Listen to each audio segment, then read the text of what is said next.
wabarakatuh. Perkenalkan, nama saya Desino Febriani dari Prodi Agroindustri kelas 1B di Politeknik Negeri Tanah Laut. Di sini saya ingin menjelaskan tentang demokrasi Indonesia dengan tema pandemi COVID-19. Apa sih demokrasi? Demokrasi secara istilah berarti demos yang berarti rakyat dan kratos yang berarti pemerintah. Secara bahasa, demokrasi berarti pemerintahan dari rakyat oleh rakyat dan untuk rakyat. Sejarah demokrasi Indonesia. Terdapat 4 macam sistem demokrasi yang pernah diterapkan dalam kehidupan ketatanegaraan Indonesia. Yang pertama, demokrasi parlementer atau liberal yang dilaksanakan pada tahun 1949 sampai 1959.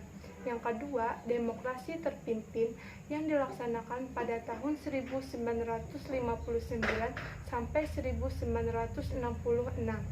Yang ketiga, demokrasi Pancasila pada era Orde Baru yang dilaksanakan pada tahun 1966 sampai 1998. Yang keempat, demokrasi Pancasila pada era Reformasi yang dilaksanakan pada tahun 1998. Macam-macam demokrasi. 1. Demokrasi formal. 2. Demokrasi material. 3. Demokrasi gabungan. Ciri-ciri pemerintahan demokrasi. 1. Adanya keterlibatan warga negara dalam pengambilan keputusan politik baik secara langsung maupun tidak. 2. Adanya persamaan hak bagi seluruh warga negara dalam segala bidang. 3. Adanya kebebasan dan kemerdekaan bagi seluruh warga negara. 4. Adanya pemilihan umum untuk memilih wakil rakyat yang duduk di lembaga perwakilan rakyat. Prinsip demokrasi. 1. Negara berdasarkan konstitusi. 2. Peradilan yang tidak memihak dan bebas. 3. Kebebasan berpendapat dan berserikat. 4. Pergantian pemerintahan secara berkala. 5. Penegakan hukum dan kedudukan yang sama di depan hukum. 6.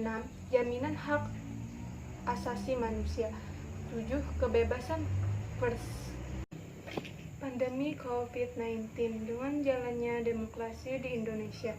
Tantangan dari demokrasi di Indonesia sebagai akibat dari adanya pandemi coronavirus disease 2019 atau disebut COVID-19 yang saat ini menyebar dengan cepat dan luas secara tidak langsung telah menguji negara kesatuan Republik Indonesia. Sejak tahun 2004, negara Indonesia telah menerapkan sistem pilpres secara langsung, dan pada tahun 2005 kita telah menjalankan pilkada secara langsung. Dengan kehadiran pandemi COVID-19 ini secara jelas akan memberikan ujian bagi kapabilitas dan kualitas para calon pemimpin bagi pemerintah dan untuk rakyat sendiri. Kemudian, tantangan politisasi kebijakan pembatasan sosial untuk menekan hak menyampaikan aspirasi di ruang publik. Seperti diketahui bahwa kebijakan ini antara lain melarang warga masyarakat untuk berkumpul di ruang publik dengan tujuan untuk mencegah penularan COVID-19. Dengan begitu, selama periode pemberlakuan kebijakan pembatasan sosial, tidak memungkinkan lagi bagi masyarakat untuk menyampaikan aspirasi di ruang publik. Bahaya politisasi program bantuan sosial COVID-19 untuk mobilitas dukungan jelang kontestasi Pilkada serentak 2020. Kekhawatiran ini cukup beralasan mengingat praktik politik uang dalam penyelenggaraan pilkada sudah menjadi rahasia umum.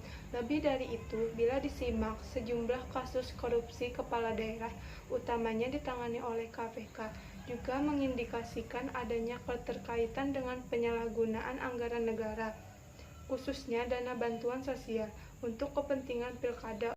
Oleh karena itu, bila tidak dikelola dengan tepat dan ketat, tidak kecil kemungkinan kecenderungan yang sama pun akan berlaku dalam pelaksanaan program bantuan sosial COVID-19.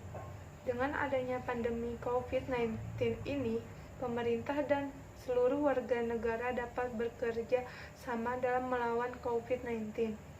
komitmen NKRI harga mati, dan daulat rakyat yang diamanahkan melalui Pilpres, Pileg, dan Pilkada. Sekian sampai sini saya menjelaskan tentang demokrasi Indonesia dengan tema pandemi COVID-19.